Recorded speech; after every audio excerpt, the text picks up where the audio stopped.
And this is Brucifier. Jesus is my name. G-E-E-Z-U-S. Born in Pietermaritzburg, near Durban. I joined the police force for 3 years instead of the army. Then I went surfing. Yeah, break free, break free. I sold my gold and silver, but I never gave it to the poor. I bought a surfboard and went surfing. I first came surfing in '68, so that's over 50 years. But I didn't come living here straight away. In the early 70s, I would go to Durban, drive a taxi and come back here in the winter, surf in the winter. So I stayed longer and longer, you know. What does surfing mean to you? It makes life a bargain, man. Yeah. It gives you a reason to get up in the morning and go and see the sea and see what the sea's got on offer today. And if you have been under control, knowledge, responsibility and control, you'll be up early. No hangovers, and you're going to catch the sun. And try never to squander a sunrise. You try and get there when that sun comes up. And if you're in the water, bonus prize. Because as you paddle out into a wave, it breaks over you and you can see the sun shining right through the lip. But I mean, you get waves in the morning, you're stoked most of the day. And you think to yourself, wow, 68, so 1968 is your first time you came through to J-Bay to come and surf. Yes, 1968, the tar road started down there at the beach hotel, which is now Seashore. It was a quiet little holiday town. Suddenly, they sold the farm down there, Wave Crest it became. The family sold because the 3 kids wanted to money, and then they sold to another bank and they developed it. Everyone supporting all those evil empires. Yeah. And they all supporting all the surf schools. The evil empires, they just encourage you to buy surfing magazines, buy surfing clothes. They want the whole world to surf so they can make more and more money. So don't support them. Don't watch movies. Don't buy magazines. Don't wear their clothes. Simple as that. Unless you like surfing with hundreds of people, some people do. Yeah. Now it's become a rat race in the water. I'm ashamed to be a member of the human race. The way the world's carrying on, in general, and in particular, I'm ashamed to be a surfer. But they're carrying on, everyone fighting over the waves. Why do you think Bruce has moved from old Kurt's place down at Supers, staying on the other side of town, surfing main beach now in kitchens on his own? Don't have to mix with surfers. Yeah. And there, if you think of Brucey can't surf, there's a picture of me surfing. Where? Here? There. Ah, so cool. And there. Oh, this is an actual picture. Oh, cool. In the 30s, big wooden heavy boards, just like Hawaii. You go straight in, that's all. Everyone takes off on the same way.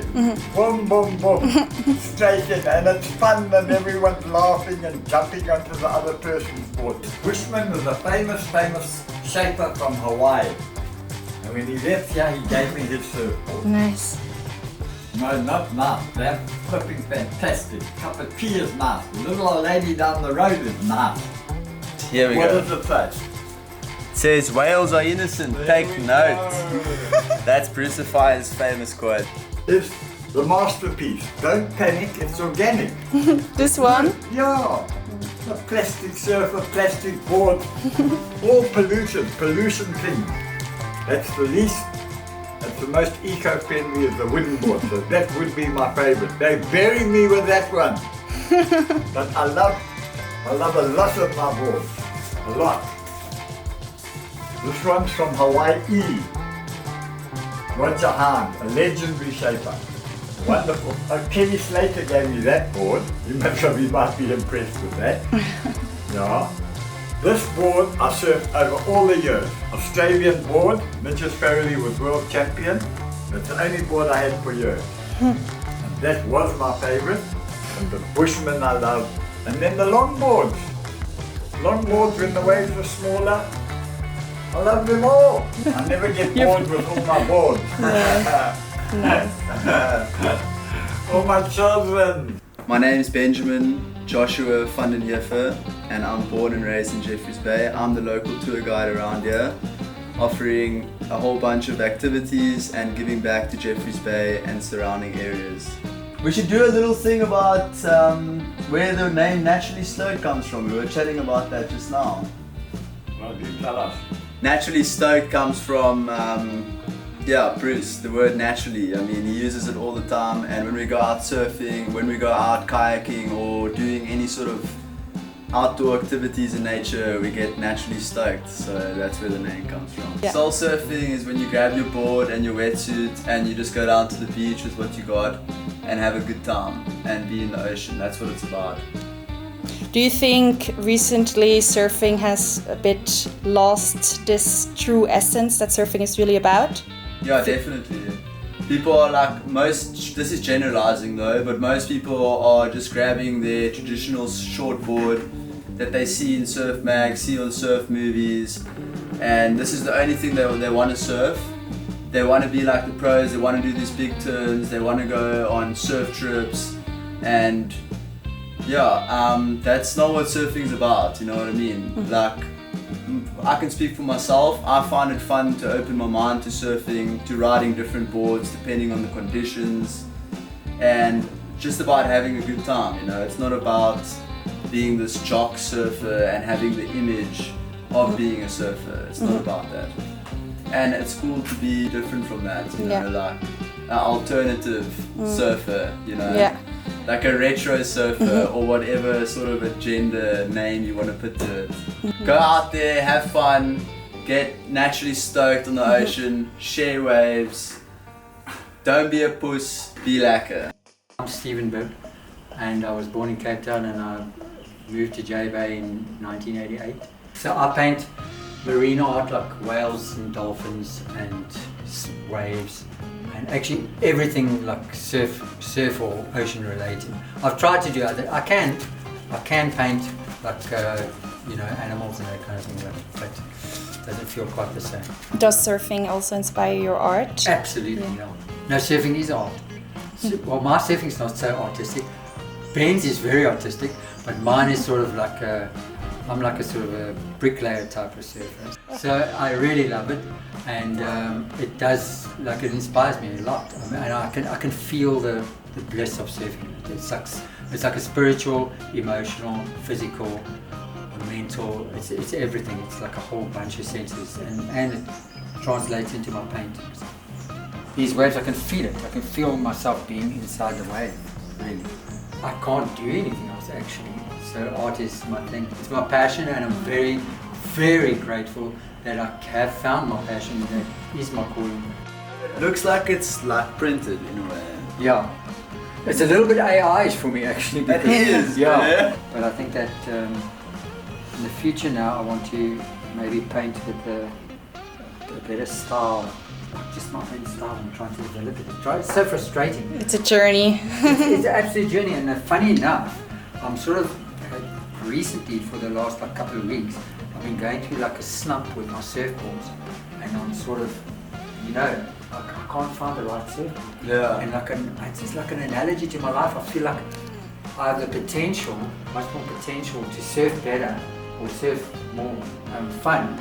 And my life is exactly like that. I have the potential to be more. I know I'm going to find a surfboard that's going to be like a magic carpet, and I know that I'm going to find this formula. There's a key to this thing. It's not just, I must change the way I think, because I'm thinking from all this thing of lack, lack, as opposed to abundance, and sort of the system which I detest, the system, and that's not right. I must actually try and embrace the system more. My strong moral grounding would be like bent. I'd have to tweak it a little bit to actually accept it. These little things are, broken skateboards, and for people, because you kind of have to survive. You have to make bucks. Yeah. So I make these, but even when I paint these, I still feel it. It's not like it's like I can do this and just not feel anything. I can feel that, when I shape this wave like that, I can feel it. It's breaking. Like the wave's breaking. Cool. It's for real.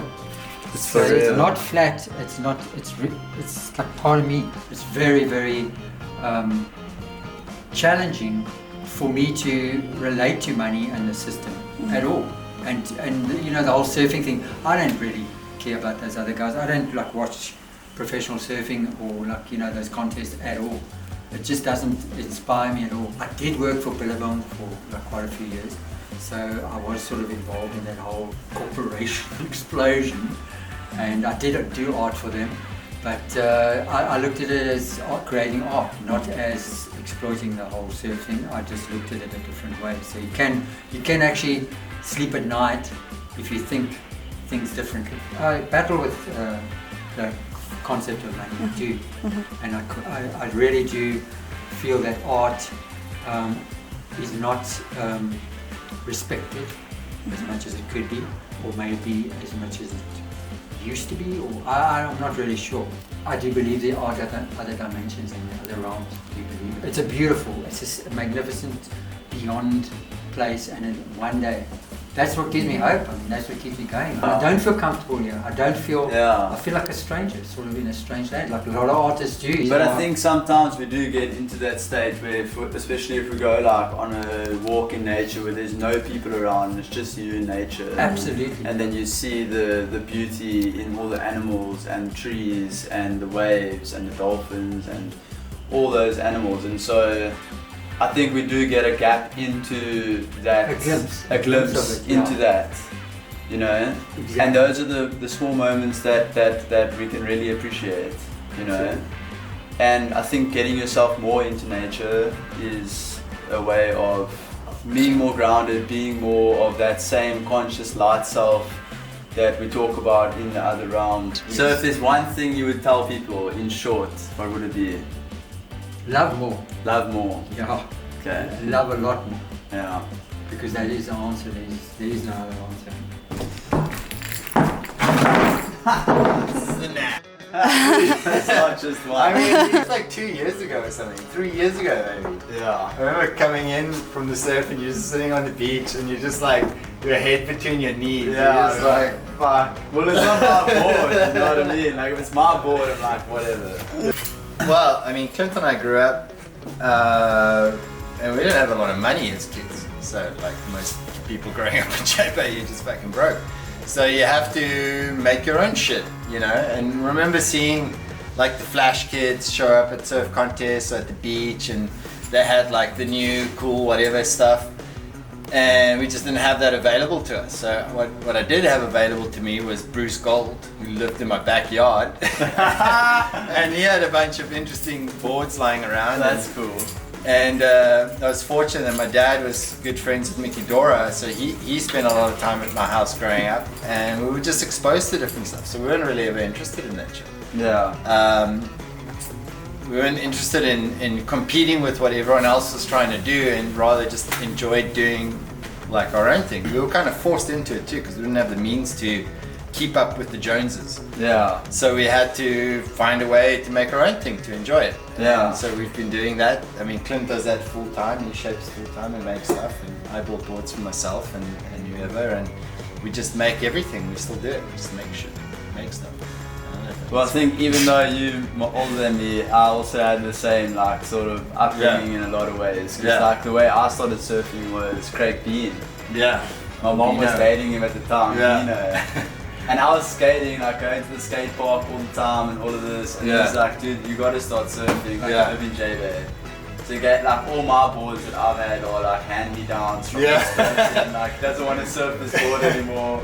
Like maybe change the fins or whatever. And go surfing, you know? No, for sure. It was like we never had grom boards as kids. Bro, but it's so much more fun as well. Like these people, they really don't know what they're missing out on. Yeah. You know what I mean? Like anyone can have cash and go and buy a board and wetsuit and go and surf. Yeah. But like it's actually quite a blessing. I don't think anyone can also be introduced to surfing in that way. It depends on where you come from. Yeah, totally. Like I stay in like a co-living house, and we have a lot of foreign people coming there, and recently had some like French people there, and they're like got like surfing apps and surf coaching apps, and like, you know, and they're like practicing pop-ups and doing lessons and like on like a regime, like they're training for like a sport. And I was chatting with them and they're like, okay, he saw me surfing a bit and whatever, and they're like, oh dude, like help us out, give us some lessons. I'm like, cool. Forget everything. Yeah. Like you're all on the wrong equipment. Like meet people. Like surf with people that you like. Have fun. Play around. Make loads of mistakes. Fall a lot, and figure it out your own way. Never do a surf lesson again. Yeah. You know, get someone to guide you maybe at a spot, like show you where to go out and so forth, and connect with people that know what's going on. But don't do any of that other stuff, man. That's not that's the other commercial side of it. Apart from like retail stuff, it's like selling the experience. Yeah. And the real surf experience is like meet real people that really surf and hang out with them and surf with. Yeah, well, that's why it sounds cheesy, but it's like surf is a lifestyle, you know. It's like about the people So hanging. cheesy, Dude, yeah. it's so cheesy. It's smart. Smell the It's cheese. blue cheese. No, but like going down to the point and checking the old bullies chilling there under the hut, and they're busy talking their shit, and you hang out and check the waves. It's about, you know, it's not just about surfing. It's about the journey, of getting down to the beach or whatever, or going on a road trip. Yeah, it's a culture. Yeah. It's a culture and a lifestyle, and it's not just one that's been so neatly packaged by the powers that be to sell you stuff. It's like you go on a surf camp and you do your yoga lessons and you do your surf lessons and you have a smoothie bowl and you post about it on Instagram and everybody can see you're a surfer girl or boy or whatever, everything in between. It's like, that's not really it, you know? It's understanding the culture, understanding the history, understanding the progression, understanding what's going on, and going into dirty, dusty shaping bays, meeting people that build boards with their own hands, not something that just comes in from somewhere else that you don't even know, some factory. I'm in a position where I get approached by companies for sponsorships and I turn them down a lot, except for like Hannah and the Finn guys, because they're like in a garage, like Afrikaans people making stuff in their garage. I'm like, sick, they want to make me something. That's like amazing. I'm just like, Finns. But yeah, everything else is like, it's cool. Yeah. What's the essence of surfing? Expression, the dance. The surf dance. Nice. The dance. Timothy Leary said it. He said, if anybody knows who Timothy Leary is, but he was a cult hero in the 70s, and he said surfers have got it figured out because they know about the dance. And life is about the dance, and surfing is all about the dance. It's play. If you're not playing and dancing, then just go play soccer. You could even be a pro surfer on tour in the top 10, and I don't think you're necessarily a surfer because you're not having fun. Yeah. Like if you're not fucking around, being a kid, Doing the dance. having a jaw and dancing, Yeah. you know, like you look at like a guy like John, he's just like top, like high level, high performance, but just jamming. And he's like, screw this contest, gets on a fishing boat and just vibes. I've got 𝐿𝐿𝐼. He's a legend. This guy is the man. Yeah. And I'm a longboarder and a retro surf dude, but Yeah, but he's favorite surfer of all time. style on the shortboard. 𝐒𝐤𝐿𝐼 Yeah. is the man. Remember as a kid, like the contest here, like remember like Aki and Slater and Shane Doran, they're hanging out in like baggy jeans, Ugg boots with plastic packets inside because your feet would get wet, and big hoodies, and you're eating carrot cake with them on the boardwalk, and that's Yeah. the pro contest. Yeah. And now it's like VIP. Oh yes, yeah. And it's cool. I remember like back in the day, like what you mean, like Yeah. even with the Billabong Pro, the lighties could get involved and Yeah. like they would be open to meeting there. Yeah. Hey bro, I remember getting so buzzed up on Monster energy drinks and stuff like that. You know, like it was a vibe. We all had to buy burrito rolls in the tent. Yeah, and there was even the 𝐒𝐤𝐿𝐼 local stand, you Yeah. know, like down the bottom, you know, with Exactly. Frankie and Coffee and all of them. Yeah. And like these days, that's just like not allowed. Surfing is everything to me. It calms me, it energizes me. Everything that's good in life for me comes from surfing. After you've had a session, you are happy. Yeah. Stoked. Tired but stoked. Tired but stoked, and you're energized. Yeah. Naturally stoked. Exactly. Yeah. My name is 𝐒𝐤𝐿𝐼. Were you born? Born in Bloem. Bloem. And when did you move to 𝐒𝐤𝐼? We moved to 𝐒𝐤𝐼 3 years ago. 3 years ago. Yeah. Okay, and you're digging it. Yeah, loving it. Loving it. Yeah. Loving the surf. Oh, it's the best. Yeah. Even for a goofy foot. Yeah, yeah. I'm also on the same page. Yeah. I'm also on my back, Andrew, but it's still fun. It's still fun. Yeah. Nice. So tell us a little bit about 𝐿𝐵 Fin Design. How did you come up with the idea of starting to make hand-foiled fins? We started with the idea in COVID. When COVID hit, I lost my job. I used to be a tour guide, adventure guide, taking clients out into Zambia, Zimbabwe and all over places, doing self-drive tours.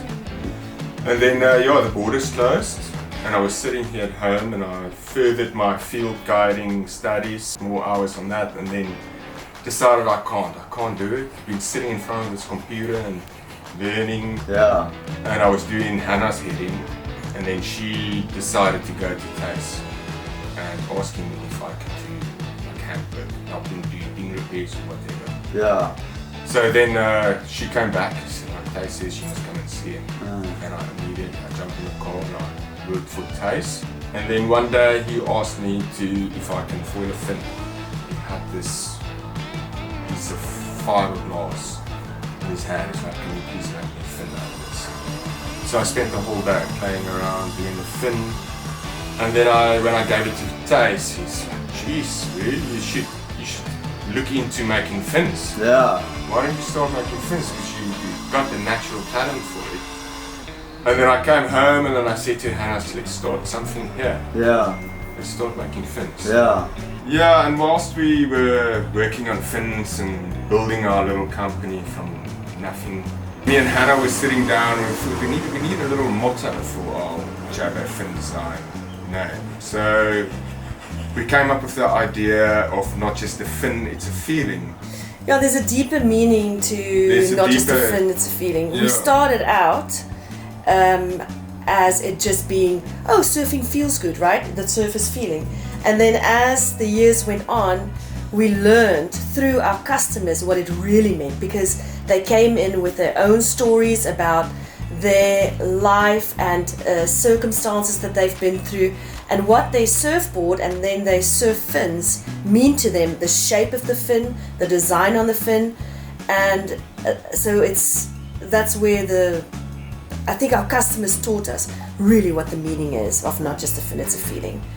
Yeah, we make custom fins for people exactly how they want it. Basically, it's not just the fin, it's the vibe around people coming into your home and, hey, I want this design and I want to change this, and so it's about the whole vibe of the people. It's about all the team riders and the people that come and support you guys, and that creates the vibe.